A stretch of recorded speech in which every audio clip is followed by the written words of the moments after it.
Ladies and gentlemen, boys and girls, welcome back to Basketball Conference, the ACC Football Podcast. I am Joey Weaver. He is Mike McDaniel. Mike, we got some bowl previews to do. You want to start with December 26th, the First Responder and Quick Lane Bowl previews? Here we go. Let's do it. We got to roll here. As we record, by the way, it is December 23rd. It is 2 days before Christmas. It's kind of caught up with us a little bit. So Merry Christmas to you, Mike, and to those listening. Thank you, buddy. Same to you. Thank you. So December 26th, we got a couple of bowl games. We're going to do these, I think, in like little bunches, by the day.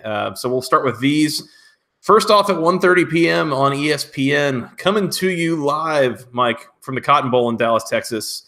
The Boston College Eagles are a 2-point dog against the number 25 Boise State Broncos. Boston College losing offensive coordinator Scott Loeffler, going to Bowling Green. Might be addition by subtraction, you might say. But in any case, he will be coaching the team through this bowl game. I don't love this matchup for Boston College. Boise State is legitimately really good. They were like a 3-point loss to Fresno away from winning the Mountain West, if I'm not mistaken. Yep. They're a really good team, and they love taking their opportunities to beat Power 5 teams when they have the opportunity to do so. Meanwhile, Boston College lost their last 3 games, against Clemson, Florida State, and Syracuse. I don't love this matchup for Boston College here, Mike. Yeah, the offense went really stagnant for Boston College after the Virginia Tech game. They didn't score more than 21 points in any of those 3 losses that you mentioned. So, we talked about Scott Loeffler. We talked about how the offense looked really good for the first half of the year, and we were talking about Boston College being a legitimately good team, and then you turn around and once the offense starts struggling, they're back to 7-5. And then Scott Loeffler, like you mentioned, now it looks like it's addition by subtraction. It looks like, okay, now that he's leaving and going to Bowling Green, maybe it's better for BC moving forward that he's no longer the offensive coordinator and now, of course, is the head coach at Bowling Green. It's going to be interesting. I don't know. We'll have to see. That's a conversation for another day. But Boston College's offense has not been very good, especially in the last 3 or 4 games of the year. Boise State comes in, you're right. I mean, they're a legitimately strong team. Brett Rippon's been really good at quarterback for them all year, 30 touchdowns, only 7 interceptions, threw for 3,700 yards. I mean, he'll sling it all over the field. Boston College's rushing defense has been decent this year, but Boise State can beat you so many different ways. I mean, they'll throw it a ton. Madison, the running back, 1,400 yards rushing this year, 17 touchdowns. So it's Boise State has more ways to beat you than Boston College does. I think Boston College is obviously more of a run-heavy attack with A.J. Dillon, something that I think will play into Boise State's favor. The fact that, Boston College is a little bit more one-dimensional on offense, whereas you look at Boise State on the other side offensively, and they can score in a lot of different ways. And I think ultimately that's going to be enough for Boise State in this football game to beat Boston College. I'm just not sure BC will have enough on offense to take down Boise. I think it'll be competitive, but I'm just not sure if Boston College has enough in the tank on that side of the football to ultimately score enough to keep up with Boise. So I got Boise winning this game, Joey. I know you mentioned they're a 2-point favorite right now as we sit here on the 23rd. I like their chances to win this game going away. They should win this game by 10 to 14 points. I know it seems like a lot, but I just don't see this being all that competitive in the second half. I think Boise State will be able to pull away from Boston College and win this game. I'm with you here. The thing that kind of sticks out to me a little bit is whether or not A.J. Dillon is right. He has not been all that particularly effective for a lot of down the stretch, and part of that was he missed a couple of games there in October with an injury. Banged up.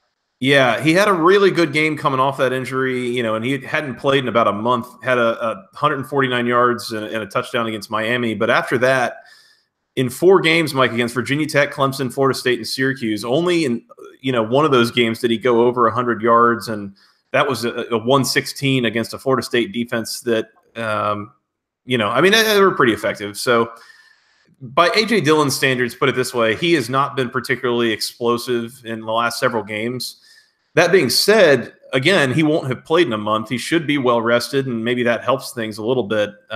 But yeah, ultimately, I think Boise State has more ways to beat a team right now than Boston College does. I'm gonna go with you, Mike. Here, I'm gonna ride with the Broncos. Go Boise State -2.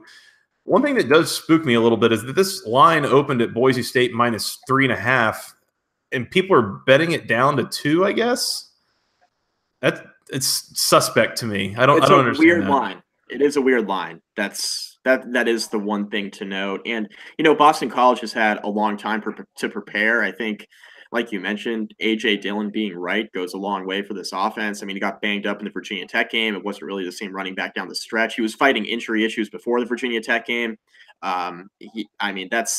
He's such a major part of everything that they do. You really wonder if he's right or not. But they've had a lot of time off, so.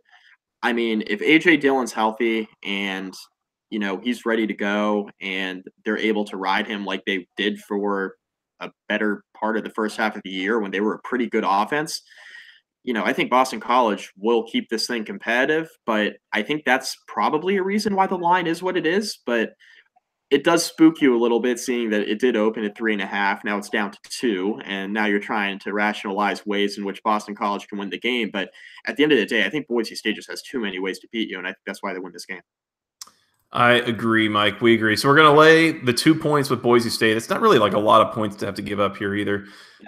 By the way, total is 55.5. I don't really have an opinion on that. I think that's kind of leave that alone maybe. Yep. I think I'm going to go Boise State like 31-21, something like that maybe. Okay. Which comes in right around that 55.5 number, so leave it alone. Yeah. Mike, that game is at 1:30 p.m. on ESPN. Right after at 5:15 p.m. on ESPN, my Georgia Tech Yellow Jackets are in Detroit, Michigan at Ford Field, the world-renowned Georgia Tech fan base hotbed up there in Detroit. They're taking on the Minnesota Golden Gophers of one P.J. Fleck. This is Paul Johnson's last game as head coach at Georgia Tech.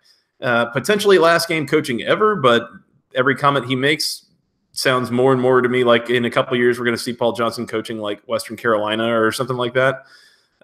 So enjoy Paul Johnson while you got him. Sending a lot of seniors out that have given a lot to this program. Generally, Mike, I like this matchup for Georgia Tech. This is an offense. First of all, it's an offensive scheme that Minnesota really has not seen. They won't really have seen anything all that close to it. Minnesota's been kind of ho-hum okay this year. They had a weird 41-10 dominating win over Purdue. I don't really know how that happened. But other than that, I mean, they're 6-6 in the Big Ten West. Took major losses against Nebraska, Illinois. I don't know. I don't feel particularly great about Minnesota here. Georgia Tech, meanwhile, kind of a motivation game. Paul Johnson's last one. I want to send him out with a win. Just some emotion and some more reason to care here or motivation factors at play for Georgia Tech. So as much as I have not shown a lot of confidence in my Jackets over the past 2 months of the season, Mike, I think I'm going to lay the 5.5 here. I don't love Minnesota's outlook here. I think that Georgia Tech's going to get it done pretty comfortably in this game. I do too. Number of factors here at play. Number one, you did mention is Paul Johnson's last game, and I believe in the win one for the Gipper stuff. Sometimes I think this is one of those scenarios where I think Paul Johnson having his final game here is motivation for these kids to go out and want to play well for him. I do think that stuff matters to a degree. Also, I just really like the matchup for Georgia Tech. You mentioned a lot of the reasons why. Minnesota too, like if you look over at their offensive side of the football, their quarterback play has not been great this year, and they've struggled to move the ball at times. And I wonder with Georgia Tech's offense clicking the way that it did for really the entire second half of the season, if Minnesota can keep up. It's been really a struggle for Minnesota all year long offensively. They've had some good times, but they've had a lot of bad times, and a lot of it had to do with their quarterback play. So it's been up and down. Zach Anixtad was a quarterback for a while. He had 9 touchdowns and 7 interceptions. They've been flip-flopping quarterbacks since then, and it's been interesting for Minnesota. For Georgia Tech, obviously it struggled in the first half of the year and then came on really strong at the end of the season, had a really, really solid November and December. The struggles that Georgia Tech had kind of eliminated themselves. The defense started playing a lot better, and offensively they started clicking again on all cylinders. With the exception of the Georgia game at the end of the year, which, I mean, it's Georgia, so how much stock are you going to put into losing by a few touchdowns to a top 6 team, right? Mm-hmm. It is what it is. So, Georgia Tech had a really strong ending to the year. They were really clicking on offense and defense. Minnesota, I just don't know that they can keep up. and that's the bottom line. I like Georgia Tech comfortably here. I believe, what'd you say? They're a 5-point favorite, 5.5?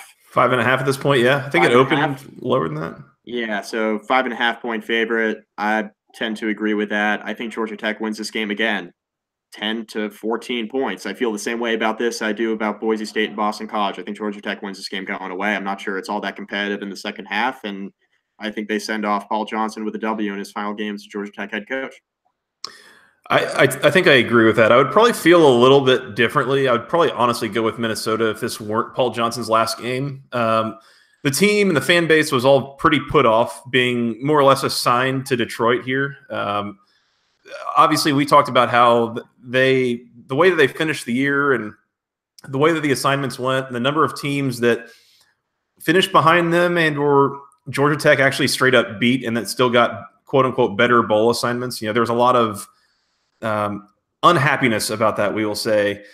And so that kind of thing, I could see it being a motivational issue, but then turning around and making it your coach's last game. And it seems like this team really does love their coach, regardless of what anybody in the fan base wants or thinks. I think that they're going to play hard for him. And, you're going to have a little bit of a quote unquote riding off into the sunset moment of the team carrying them off on their shoulders or something like that. So should be fun, but we will see.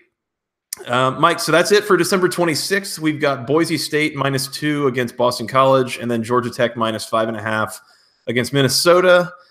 Anything else before we get out of here?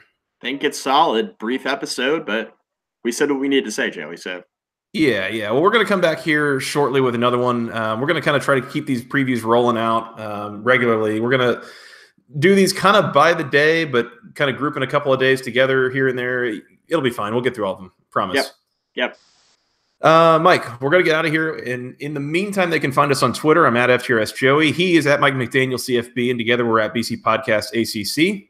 Y'all can send us an email with your questions, your comments, your concerns to the longest email address known to man, basketballconferencepodcast@gmail.com. Nailed it. Thank you. And thank you to Mr. Keith Derrick, who hit us up with an email. Emailed us right in the middle of the Wake Forest bowl game, talking about, congratulating them for the win and all that. So as you guys are watching these games and you have thoughts, send them to us on Twitter, send them to us on email, whatever. We'll get to those when we get to the actual recaps of those games. So we're pretty responsive. Absolutely. We like to think so. Mike, they can find us on iTunes, Google Play, SoundCloud, the Overcast app, wherever fine podcasts are sold for free. And tell them where they can find us on the social medias. Facebook.com/basketballconference. Rate, review, find all of our podcasts there, Joey. Yes, please do. Please do. You can find us on YouTube if you so choose. I am continuing to wear Falcons shirts on this preview. I don't know why I do that, because they bring me no happiness. Yeah. Seems accurate. Yeah, that's pretty much just it. Mike, that's all we got. You want to come back and preview some more bowl games? Yeah, let's do it. Let's do it. All right. Well, until next time, for Mr. Mike McDaniel, I'm Joey Weaver. Talk to you guys soon. Merry Christmas. Love you. And until next time, go ACC.